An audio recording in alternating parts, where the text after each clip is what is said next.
BJP की सरकार ने असंगठित अर्थव्यवस्था पर आक्रमण किया है। 3 बड़े उदाहरण तो मैं आपको अभी दे देता हूं। नोटबंदी, गलत जीएसटी। बीजेपी की सरकार ने असंगठित अर्थव्यवस्था पर आक्रमण किया है और आपको गुलाम बनाने की कोशिश की जा रही है। 2008 में जबरदस्त आर्थिक तूफान आया, पूरी दुनिया में आया, अमेरिका में, जापान में, यूरोप में, चाइना में, सब जगह आया।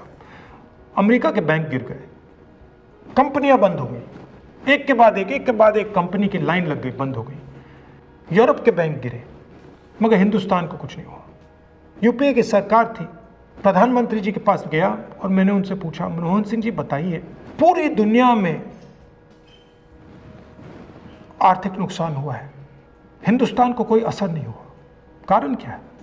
मनमोहन सिंह जी ने कहा, राहुल, अगर हिंदुस्तान की अर्थव्यवस्था को समझना चाहते हो तो यह समझना होगा कि हिंदुस्तान में 2 अर्थव्यवस्थाएं हैं। पहली असंगठित अर्थव्यवस्था और दूसरी संगठित अर्थव्यवस्था। संगठित अर्थव्यवस्था में बड़ी कंपनियां, नाम आप जानते हो। असंगठित अर्थव्यवस्था में किसान, मजदूर, छोटे दुकानदार, मिडिल साइज कंपनीज। जिस दिन तक हिंदुस्तान का असंगठित सिस्टम मजबूत है, उस दिन तक हिंदुस्तान को कोई भी आर्थिक तूफान छू नहीं सकता। अब आज के दिन आते हैं।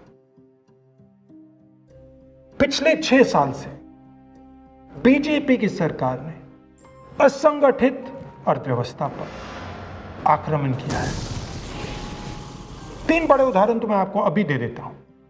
नोटबंदी, गलत जीएसटी और लॉकडाउन। आप यह मत सोचिए कि लॉकडाउन के पीछे सोच नहीं थी। यह मत सोचिए कि गलती से आखिरी मिनट पे लॉकडाउन कर दिया गया है। इन तीनों का लक्ष्य हमारे इनफॉर्मल सेक्टर को खत्म करने का है।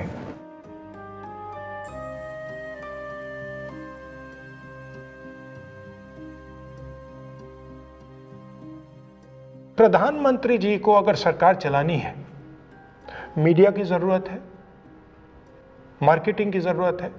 मीडिया और मार्केटिंग 15-20 लोग करते हैं। इनफॉर्मल सेक्टर में पैसा है, लाखों करोड़ रुपए, जिसको ये लोग छू नहीं सकते।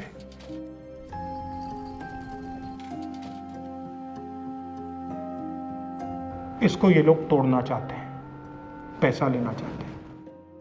इसका नतीजा आएगा। नतीजा यह होगा कि हिंदुस्तान रोजगार पैदा नहीं कर पाएगा। क्यों? क्योंकि इनफॉर्मल सेक्टर 90% से ज्यादा रोजगार देता है।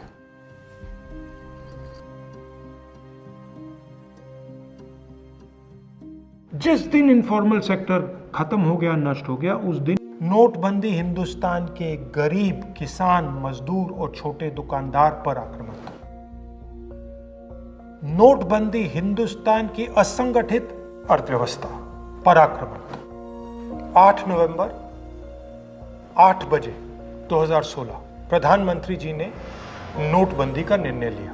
500 रुपए, 1000 रुपए का नोट रद्दी कर दिया। पूरा हिंदुस्तान बैंक के सामने जाके खड़ा हुआ।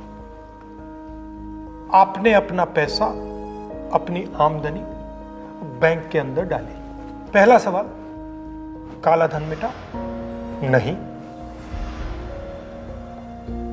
दूसरा सवाल, हिंदुस्तान के गरीब जनता को नोटबंदी से क्या फायदा मिला? जवाब, कुछ नहीं।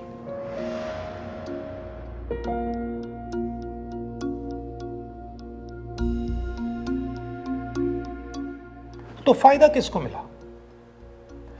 फायदा हिंदुस्तान के सबसे बड़े अरबपतियों को मिला। कैसे? आपका जो पैसा था, आपके जेब में से, आपके घरों में से निकालकर उसका प्रयोग सरकार ने इन लोगों का कर्जा माफ करने के लिए किया।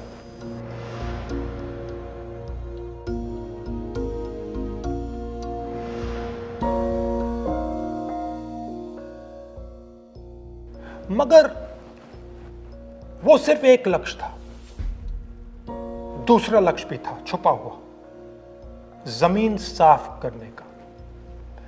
जो हमारा इनफॉर्मल सेक्टर है, असंगठित अर्थव्यवस्था का सेक्टर है, वो कैश पे चलता है। छोटा दुकानदार हो, किसान हो, मजदूर हो, वो कैश से काम करता है। नोटबंदी का दूसरा लक्ष्य, जो जमीन साफ करने का लक्ष्य, असंगठित अर्थव्यवस्था के सिस्टम से नगद कैश को निकालने का। प्रधानमंत्री ने स्वयं कहा कि वो कैशलेस इंडिया चाहते हैं, कैशलेस हिंदुस्तान चाहते हैं। अगर कैशलेस हिंदुस्तान होगा तो असंगठित अर्थव्यवस्था तो खत्म हो जाएगी। नुकसान किसको हुआ? किसानों को, मजदूरों को, छोटे दुकानदारों को, स्मॉल एंड मीडियम बिजनेस वालों को, जो कैश का प्रयोग करते हैं, जो बिना कैश जी ही नहीं सकते। नोटबंदी हिंदुस्तान के गरीब किसान, असंगठित अर्थव्यवस्था पर दूसरा बड़ा आक्रमण जीएसटी। जीएसटी यूपीए का आइडिया था। एक टैक्स, कम से कम टैक्स, साधारण सरल टैक्स। एनडीए का जीएसटी बिल्कुल अलग है। 4 अलग अलग टैक्स, 28% तक टैक्स, और बड़ा कॉम्प्लिकेटेड, समझने को बहुत मुश्किल टैक्स। जो स्मॉल एंड मीडियम बिजनेसेस हैं वो इस टैक्स को भर ही नहीं सकते, और जो बड़ी कंपनियां इसको आसानी से भर सकती हैं वो 5, 10, 15 अकाउंटेंट्स लगा सकते हैं। ये 4 अलग अलग रेट क्यों हैं? ये 4 अलग अलग रेट इसलिए हैं क्योंकि सरकार चाहती है कि जिसकी पहुंच हो वो जीएसटी को आसानी से बदल पाए, और जिसकी पहुंच ना हो वो जीएसटी के बारे में कुछ ना कर पाए। पहुंच किसकी है? हिंदुस्तान के सबसे बड़े 15-20 उद्योगपतियों की पहुंच है। तो जो भी टैक्स का कानून वो बदलना चाहते हैं वो इस जीएसटी रेजीम में आसानी से बदल सकते हैं। और एनडीए की जीएसटी का नतीजा क्या है कि आज हिंदुस्तान की सरकार स्टेट्स को जीएसटी का पैसा ही नहीं दे पा रही है। प्रदेश एम्प्लॉइज को, टीचर्स को पैसा नहीं दे पा रहे। तो जीएसटी बिल्कुल फेल है, मगर ये सिर्फ फेल नहीं है, ये एक आक्रमण है गरीबों पर, स्मॉल एंड मीडियम बिजनेसेस पर। जीएसटी टैक्स की व्यवस्था नहीं है, जीएसटी हिंदुस्तान के गरीबों पर आक्रमण है।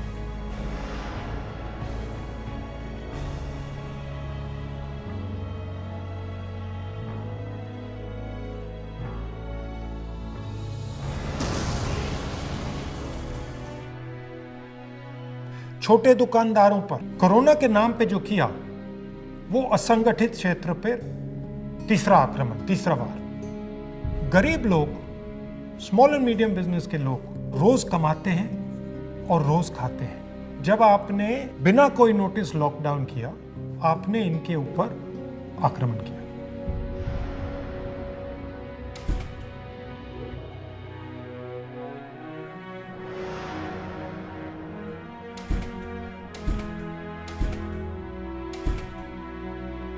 प्रधानमंत्री जी ने कहा कि 21 दिन की लड़ाई होगी। असंगठित क्षेत्र की रीढ़ की हड्डी 21 दिन में ही टूट गई।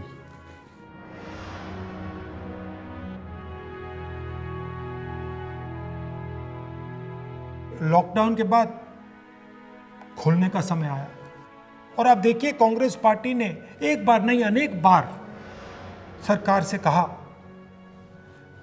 गरीबों की मदद करनी ही पड़ेगी, न्याय योजना जैसी एक योजना लागू करनी पड़ेगी, बैंक अकाउंट में सीधा पैसा डालना पड़ेगा। नहीं किया।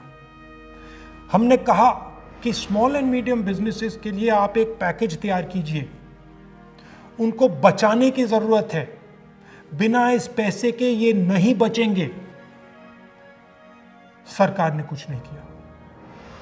उल्टा सरकार ने सबसे अमीर 15-20 लोगों का लाखों करोड़ रुपए टैक्स माफ किया। लॉकडाउन कोरोना पर आक्रमण नहीं था। लॉकडाउन हिंदुस्तान के गरीबों पर आक्रमण था, हमारे युवाओं के भविष्य पर आक्रमण था। लॉकडाउन मजदूर, किसान और छोटे व्यापारियों पर आक्रमण था, हमारी असंगठित अर्थव्यवस्था पर आक्रमण था। हमें इस बात को समझना होगा, इस आक्रमण के खिलाफ हम सबको खड़ा होना होगा। जनहित से जुड़ी चुनिंदा खबरों को जानने के लिए सब्सक्राइब करें शिवना न्यूज को और बेल आइकन को दबाना ना भूलें। वीडियो पसंद आने पर लाइक, शेयर और कमेंट करना ना भूलें।